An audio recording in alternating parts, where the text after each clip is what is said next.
അടുത്ത Dubai building കോഡിൽ bus ബാറിനെ പറ്റിയുള്ള കാര്യങ്ങളാണ് പറയുന്നത്. അല്ലെങ്കിൽ ബസ് ട്രങ്കിങ്, അല്ലെങ്കിൽ ബസ് റൈസേഴ്സ് എന്നും ബസ് വെയ്സ് എന്നും അല്ലെങ്കിൽ റൈസിങ് മെയ്റ്റ്സ് ഒക്കെ വിളിക്കാൻ പറ്റുന്ന സംഭവം ആണ്. അതിനെപ്പറ്റിയാണ് പറയുന്നത്.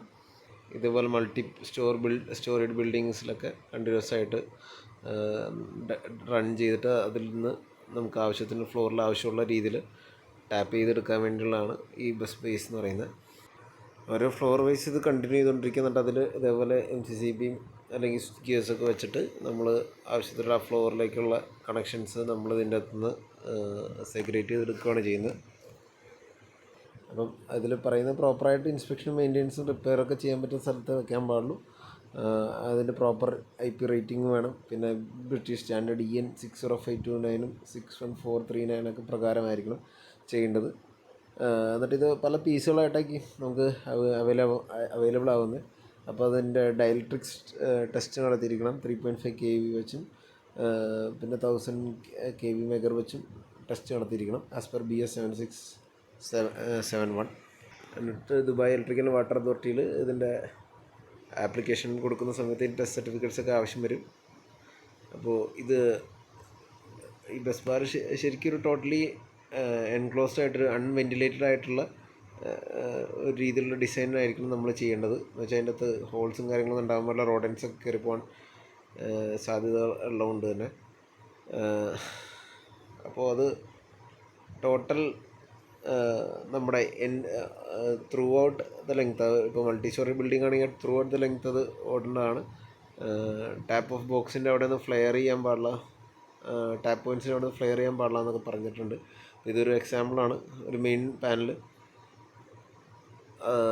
അതിൽ നിന്ന് റൈസിങ് മെയിൻസ് അങ്ങനെ പോകുന്നു, ടാപ്പ് ഓഫ് ബോക്സ് കൊടുക്കുന്നു. ആ ഒരു ഡീറ്റെയിലിംഗ് ആണ് അതിൽ കൊടുത്തേക്കുന്നത്. ഇപ്പോൾ ഇതിൽ ഫ്ലാഞ്ച് 10 യൂണിറ്റ്സ് വേണം പാനലിലോ സ്വിച്ച് ഗിയേഴ്സായിട്ട് കണക്ട് ചെയ്യാൻ വേണ്ടിയിട്ടുള്ള. അപ്പോൾ നമ്മൾ നേരത്തെ കണ്ട ആ ടൈപ്പ് ഫ്ലാഞ്ച് 10 യൂണിറ്റ്സ് ആയിരിക്കണം യൂസ് ചെയ്യേണ്ടതെന്ന് പറഞ്ഞു. അപ്പോൾ അതിൻ്റെ ട്രങ്കിങ് ഹൈറ്റ് സെൻറ്ററിൽ നിന്ന് 1.5 മീറ്ററോ കുറയാത്ത രീതിയിൽ, അല്ല കൂടാത്ത രീതിയിൽ വേണം വയ്ക്കാമെന്ന് പറയുന്നുണ്ട്. അല്ലെങ്കിൽ മാനുഫാക്ചർ പറയുന്ന രീതിയിൽ. അപ്പോൾ ഇതിൻ്റെ ട്രങ്കിങ് മാനുഫാക്ചർ ഗാലനൈസ്ഡ് ആയിട്ടുള്ള ബ്രാക്കറ്റ്സൊക്കെ യൂസ് ചെയ്തിട്ട് വേണം ഫിക്സ് ചെയ്യാനും. അതിൻ്റെ ക്ലാമ്പിൻ്റെ hanger clamp, fixing channel, screw എല്ലാം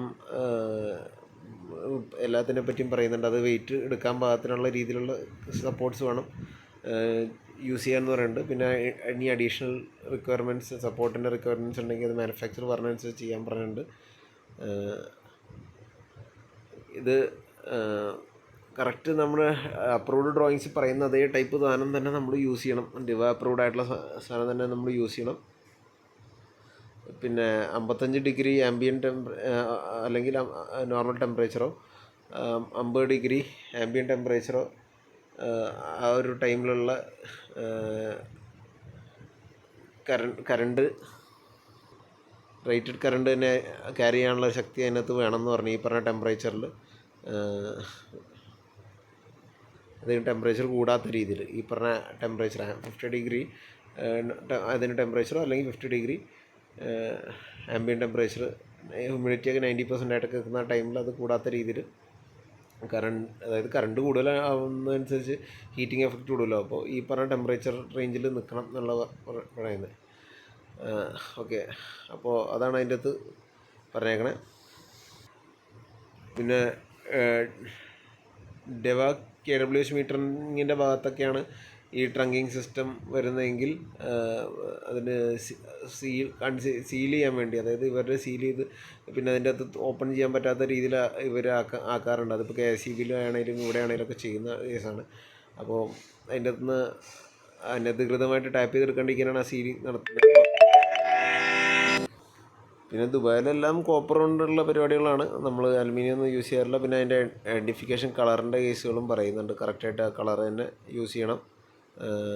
മാത്രമല്ല നമ്മളിവിടെ കേരളത്തിലൊക്കെ അല്ലെങ്കിൽ ഇന്ത്യയിലൊക്കെ പല ഡിസൈനിലും നമ്മൾ ന്യൂട്രലിൻ്റെ സൈസ് കുറയ്ക്കാറുണ്ട്, ഹാഫ് ദ സൈസ് ആക്കാറുണ്ട്. ഇവിടെ അതില്ല, സെയിം ക്രോസ് സെക്ഷനിൽ ഏരിയ ആക്കണം എന്നാണ് ആസ് പെർ ഡെവ സ്റ്റാൻഡേർഡ്സ്. പിന്നെ നമ്മളിതേപോലെ ഓരോ ഫ്ലോർ വൈസ് ആണല്ലോ ഇത് വിടുന്നത്. ഫ്ലോർ വൈസ് ഇങ്ങനെ വിടുമ്പോൾ അതിൻ്റെ ഗ്യാപ്പ് എന്ന് വെച്ചാൽ ഓരോ ഫ്ലോർ ടു ഫ്ലോർ വരുമ്പോൾ ഗ്യാപ്പുകൾ വരുന്നുണ്ട്. അപ്പോൾ ആ ഗ്യാപ്പുകളോ സീലിങ്സ് പാർട്ടീഷൻസ് എന്ത് തന്നെയാണെങ്കിലും ആ ഗ്യാപ്പുകളെല്ലാം proper fire stopping system, fire retardant ആയിട്ടുള്ള ഏതെങ്കിലും ഇത് യൂസ് ചെയ്ത് സീൽ ചെയ്യണം എന്നുള്ള കേസാണ് പറയുന്നത്. അത് ഇൻ കേസ് ഓഫ് ഫയർ അടുത്തടുത്ത ഫ്ലോറിലേക്ക് സ്പ്രെഡ് ചെയ്യാണ്ടിരിക്കണം. അപ്പോൾ നമ്മൾ ഏതൊരു ഓട്ടയും അടച്ചിരിക്കണം.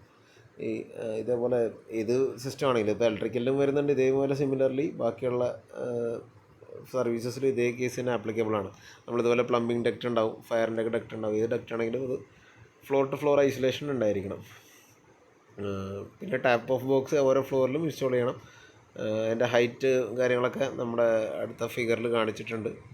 ഈ ഫിഗറിൽ കാണിച്ചിട്ടുണ്ട് 500 എന്നൊക്കെ പറഞ്ഞ് എഴുതിയേക്കുന്നത്. അതിൻ്റെ ഹൈറ്റ് 500 to 1800 എന്നാണ് എഴുതിയേക്കുന്നത്. അതിൻ്റെ ഓരോ ഹൈറ്റാണ് കാണിച്ചേക്കുന്നത്. ഓക്കെ, അപ്പോൾ അതിൻ്റെ പ്രോപ്പർലി നമുക്ക് അവിടെ കയറി ഓപ്പറേറ്റ് ചെയ്യാനുള്ള ഇതും അവിടെ എന്തെങ്കിലും മെയിൻ്റെനൻസോ അങ്ങനെയുള്ള കാര്യങ്ങളൊക്കെ ചെയ്യാൻ വേണ്ടിയുള്ള പ്രോപ്പർ ആക്സസ് വേണം എന്നുള്ള കേസും അതിൻ്റെ അകത്ത് പറയുന്നുണ്ട്. അപ്പോൾ ബേസിക്കലി ഇതിൻ്റെ അകത്ത് പ്രോപ്പർ ഹൈറ്റും കാര്യങ്ങളൊക്കെയാണ് നമ്മൾ നോക്കേണ്ടത്. പിന്നെ അത് കറക്റ്റായിട്ട് ആക്സസിബിൾ ആയിരിക്കണം എന്നുള്ള കേസും നോക്കണം. സോ അപ്പോൾ അതൊക്കെയാണ് ഈ ഒരു പാർട്ടിൽ കവർ ചെയ്യുന്നത്. തൽക്കാലം നമുക്ക് ഈ വീഡിയോ ഇവിടെ കൊണ്ട് അവസാനിപ്പിക്കാം.